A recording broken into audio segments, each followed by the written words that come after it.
Welcome back, everybody. We're heading west to Ohio. We got a little bit of a trip ahead of us, but we'll be there in a few hours. Looking forward to it. Jacked up about it. We got to go pick up our license at Walmart once we get into Ohio, and then we're gonna go see my aunt. Get ready for the hunt. Starts the first time I'll be in the woods. I think it's going to be tomorrow evening. I got to get some things okayed in the morning, and I'm going to do some scouting and kind of figure out the woods that I'm going to be in. I'm not used to actually having to get into a woods I've never been in before, and really try to break it down and figure out what the deer are doing in that woods. So this is going to be kind of new for me, especially hunting in Ohio. I've never deer hunted in Ohio. I'm looking forward to it. Hopefully you guys enjoy the video as much as I enjoy actually doing it. See you when we get into Ohio.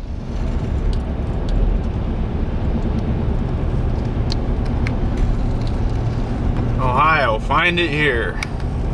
Hopefully we find a big bruiser of a buck right here in the great state of Ohio. Okay, it is the next morning, which makes it November 12th, I believe. It sure is. It's November 12th. Yesterday I got in to Ohio, and I went and got my hunting license over the counter at Walmart, and this morning I have to jump through some hoops, so I'm going to try to explain to you guys the situation we have going on here. So I was going to hunt public land, but I got extended an invite through a family friend to hunt a private parcel that's right outside of Cleveland.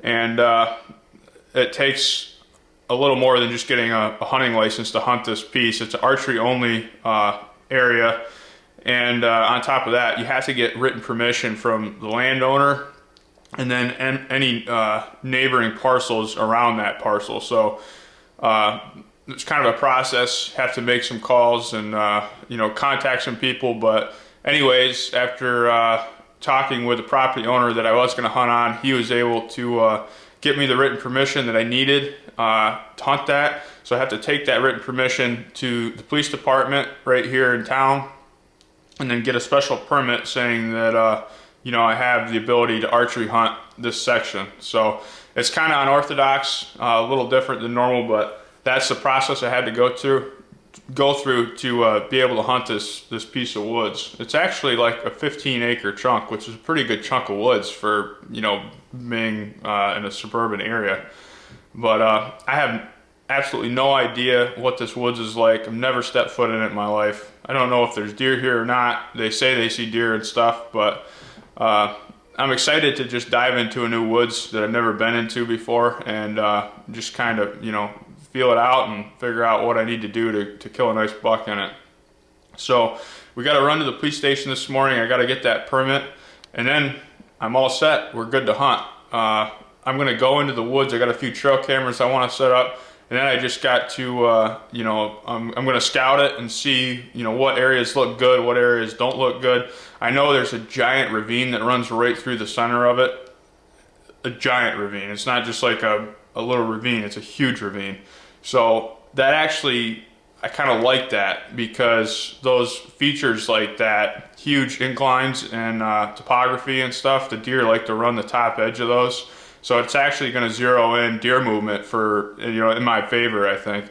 I know the woods is loaded from looking at Onyx, the foliage. I can see it's loaded with huge oak trees. So I'm going to try to find some trees that are dropping acorns. There's a bunch of different things we're going to do to try to put ourselves in the best position possible to kill my first Ohio buck. So that's probably when you'll see me next, is when we're walking in there to do a little scouting. I was going to mention too, we're at deer camp right now. I want to show you what deer camp looks like. Got some nice granite countertops here at deer camp. Probably one of the nicest deer camps I've ever been at. I'm just messing with you guys. This is my aunt's house. She was gracious enough to let me stay here while I hunt out here in Ohio. The woods that I'm hunting is only like 15 minutes away, so everything's absolutely worked out perfect. All I need to do is arrow a big buck, and the trip's going to be a total success. So we'll see you in the woods. Okay, we've arrived at the woods. You can see it's just there's a big creek bottom down there, and a huge ravine that comes down right here, and then a bunch of fingers that run down to this ravine up here. There's actually a few fields up there on that backside. So we're gonna go ahead and grab the permission slip from the landowner. He hung it up over here for me. I'm gonna venture to say that's my permission slip.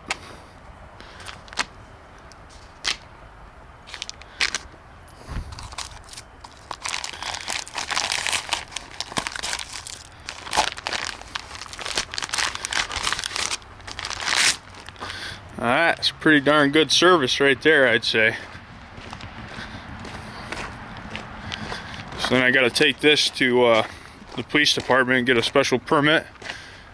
And then we're diving in, everybody. I can't wait to get in that woods. Okay, everybody, so I'm not in the woods as quick as I was hoping to be. Ran into a little issue. You have to do a proficiency test, and what I thought that meant is you shoot a few arrows into a target, you know, when you go to get your permit. Well, that wasn't the case. You have to go to a certified archery shop, shoot a course or something, and then you can get certified. Well, the closest one to where I'm at is in Middlefield, Ohio, which is a 45-minute drive from where I'm at, or was at. So I have to drive all the way there, shoot this course, get them to sign off on my proficiency thing, go back to the police station, give them that, and fingers crossed, I'll get my freaking license to hunt. What a deal. Okay, let's go try this out. So allegedly there's you can shoot in here and get your proficiency thing signed off, so that's what we're gonna do here. We are heading back to the police station, and at this rate we should be in the woods by 2021. I passed my proficiency exam with my bow. It's 5 shots at 20 yards, super simple. That's all you had to do is put them inside this little circle, and they sign off on it, and then I have to take that back to the police station, where if all the stars align, I'll get my permit and we'll be in the woods soon. I said that like 20 times. Crossing my fingers, that's it. We'll see, but hang in there. We will end up in a tree in Ohio before the end of this trip. Okay, I came back to camp here to get some lunch, but we're ready to go. And I found out another thing that I didn't realize until about 45 minutes ago, is that I have to shoot a doe as my first deer. You can't just go out and whack a big buck. You have to shoot a doe and then take it to the check-in station. What I did find out is you can shoot a doe and a buck in the same night, but you got to make sure your doe is down and you can check them in at the same time. But nonetheless, the first deer that's got to get arrowed is a doe. So I'm really hoping tonight that the first deer that comes in is a big doe, and I can get a good opportunity at her and get that out of the way. But it's always something, you know. This has been, I know how to do it now. I did not yesterday, but now I got the whole process figured out. I know what needs to be done, and we can you know, be on top of it for next year. But for now, we're all set. We just got to go hunting. So I got some food in me. We're going to get our stuff, and we're going to head over to the property. So I'll see you there.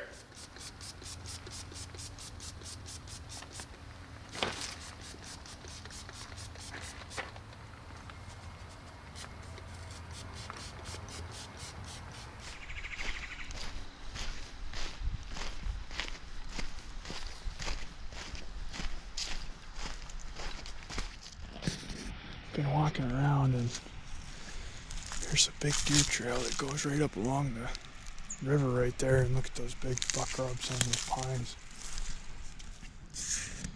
see there's a giant trail that goes right up through here along the river. Just not many good trees to climb is all. Believe it or not, we're in a tree. I'll tell you a little bit about where I decided to climb. We got a wind straight out of the northeast right now. And we have a big creek that runs through this property to my right. And it seems like there's a pretty good trail, a pinch point right here on the edge of the creek. That creek's about 35 yards from me right now. I don't know how good you can see it, but there's a trail that runs right through there, and then there's a big rub right up there on the edge. And then on this side we have fingers that come down off of this ravine down into this thick bottom behind me. And there's a bunch of red brush out front as well. It looks like good bedding out in there. So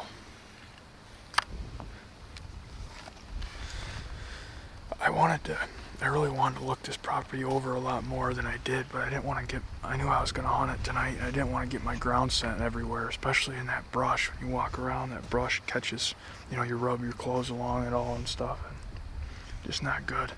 So I'm kind of in a spot I can see pretty good ways, both ways, so we're just going to sit here and watch what happens. Never know, maybe a big doe will come by and I can whack her, and then a big buck, we'll see.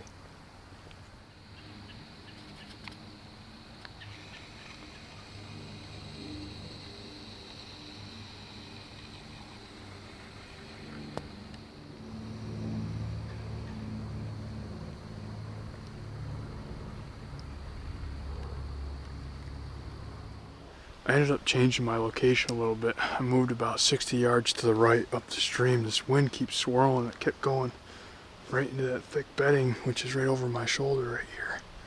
I don't want it in there, so I have plenty of time. I'm like, well, I better just move, because about the time a nice buck comes through there or doe wins me, I'm going to be upset. So we're in a better spot now, I think, with the wind the way it is.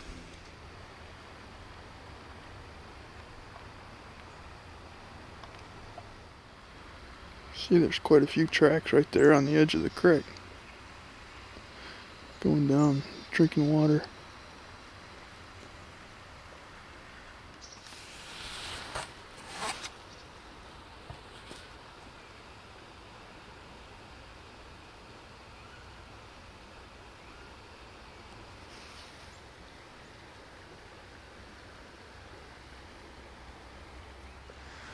Well, I just spotted my first 2 Ohio deer from the stand. They came right out of this thick bedding in here and moseyed down this trail the opposite way of me, so it's a good sign. I've seen some deer so far.